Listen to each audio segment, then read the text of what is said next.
N'hésitez pas à liker la vidéo si elle vous plaît et si vous êtes nouveau sur la chaîne, n'oubliez pas de vous abonner et d'activer la notification pour ne rater aucune de nos prochaines vidéos. On commence.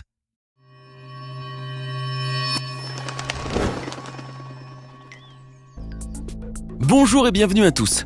Le football est un sport très apprécié de tous car il nous fait vivre des émotions incroyables et a le pouvoir de nous faire passer du rire aux larmes en un rien de temps.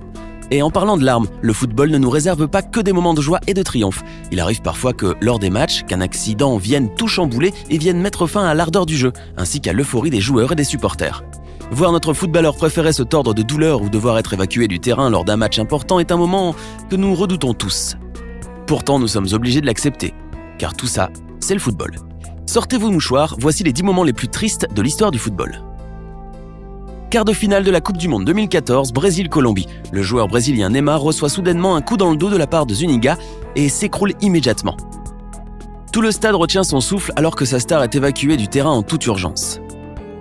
Quelques instants après le choc, Marcelo voit noir lorsqu'il demande à son coéquipier tordu de douleur s'il va bien. Neymar lui répond qu'il ne sent plus ses jambes et Marcelo envisage alors le pire. Ce sera finalement une blessure plutôt grave qui contraindra Neymar à faire ses adieux à la compétition, quittant le terrain sur une civière en direction d'un hélicoptère. Le champion brésilien s'en sort avec une fracture sévère de la 3e vertèbre lombaire. D'ailleurs, son médecin, Rodrigo Lasma, a déclaré ensuite qu'à ses yeux, l'attaquant brésilien est un vrai miraculé, car il aurait pu se retrouver paralysé du bas du corps si le coup s'était produit 2 ou 3 cm plus haut.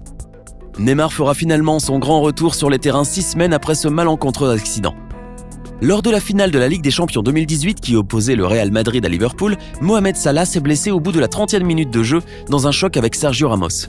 Alors que tout le monde attendait un vrai duel entre l'attaque de Liverpool, incarnée par Mohamed Salah, et la défense du Real Madrid, l'Égyptien se retrouve tout d'un coup étendu sur la pelouse.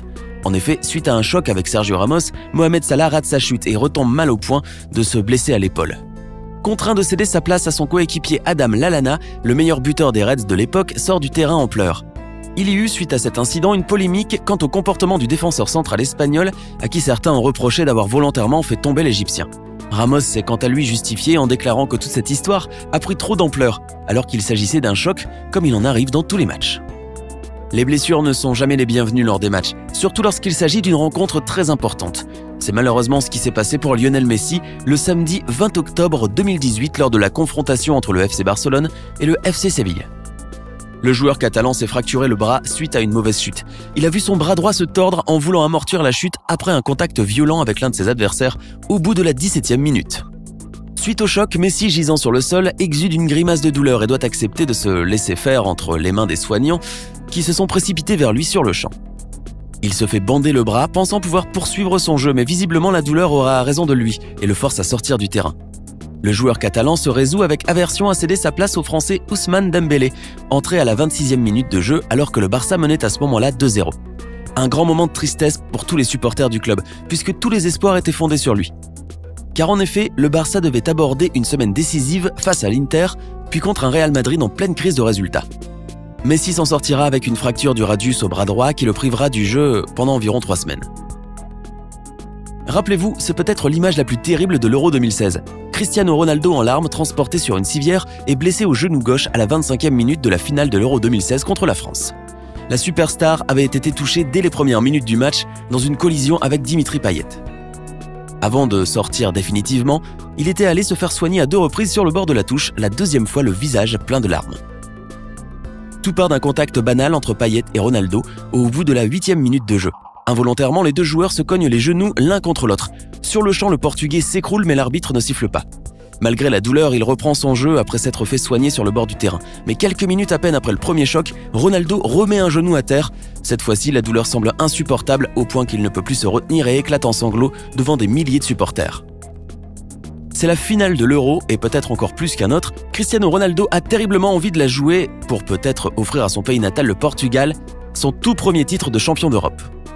Refusant donc de sortir, il se laisse soigner une seconde fois sur le bord du terrain et essaie ensuite de reprendre son jeu mais sans succès. Cristiano jette l'éponge et se rend à l'évidence. Le jeu doit continuer sans lui. Il se fait donc remplacer après 25 minutes de jeu, sortant sur une civière en larmes avec un Didier Deschamps qui le console. Un moment extrêmement triste pour Ronaldo qui souhaitait poursuivre l'Euro jusqu'au bout. L'équipe portugaise remporte néanmoins la coupe grâce à un score final d'1-0. L'un des moments les plus tragiques que l'histoire du football ait connu est certainement cette blessure du Brésilien Ronaldo Luis. Le 12 avril 2000, à peine remis d'une rupture du tendon rotulien, Ronaldo se retrouve une fois encore blessé sur la pelouse lors de la finale allée de la Coupe d'Italie entre Lazio et l'Inter. Quelques secondes après son entrée en jeu, le Brésilien rechute tragiquement suite à un passement de jambe. Le légendaire attaquant brésilien sera évacué en urgence sur une civière criant de douleur. Cependant, il trouvera quelques temps plus tard le moyen de revenir à son meilleur niveau et de participer grandement au 4e sacre mondial du Brésil en 2002 au Japon et en Corée du Sud. Passons maintenant à un moment exceptionnel rempli d'émotions que Jabak Kankava a fait vivre à des milliers de supporters lors du match FC Dnipropetrovsk contre le Dynamo Kiev. Les faits se sont déroulés lors du choc de la 20e journée de championnat ukrainien. Sur un centre ordinaire, le gardien de Dnipropetrovsk se saisit violemment du ballon devant Oleg Gusev, le capitaine du Dynamo Kiev. Dans son élan, le portier octroie un méchant coup de genou dans la tête du milieu de terrain international qui ne tardera pas à s'écrouler immédiatement. Le joueur géorgien Jabak Kankava, assistant de très près à la scène, se précipite alors vers son adversaire, rejoint ensuite par les autres.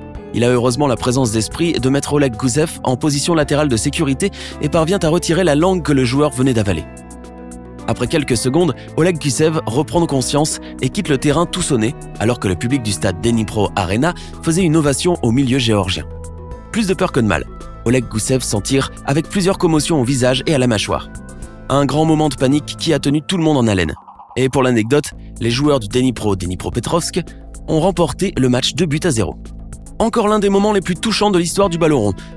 Lors d'un duel à la 11e minute où il a malencontreusement glissé et fini par terre presque en grand écart, l'attaquant de Manchester City, Gabriel Jesus, se blesse au genou lors de la rencontre contre Crystal Palace. Semblant se plaindre du genou, il essaye tout de même de prendre sur lui et de poursuivre le jeu avant de se résoudre à céder sa place quelques minutes plus tard à Agüero. Une blessure au ligament qui l'a obligé à s'absenter des terrains pour plusieurs semaines. Le joueur qui s'était déjà blessé l'année d'avant a dû subir de nouveaux examens médicaux. Heureusement, cette fois-ci, la blessure n'a nécessité aucune opération chirurgicale. Décidément, ce n'était vraiment pas l'année de Diego Costa.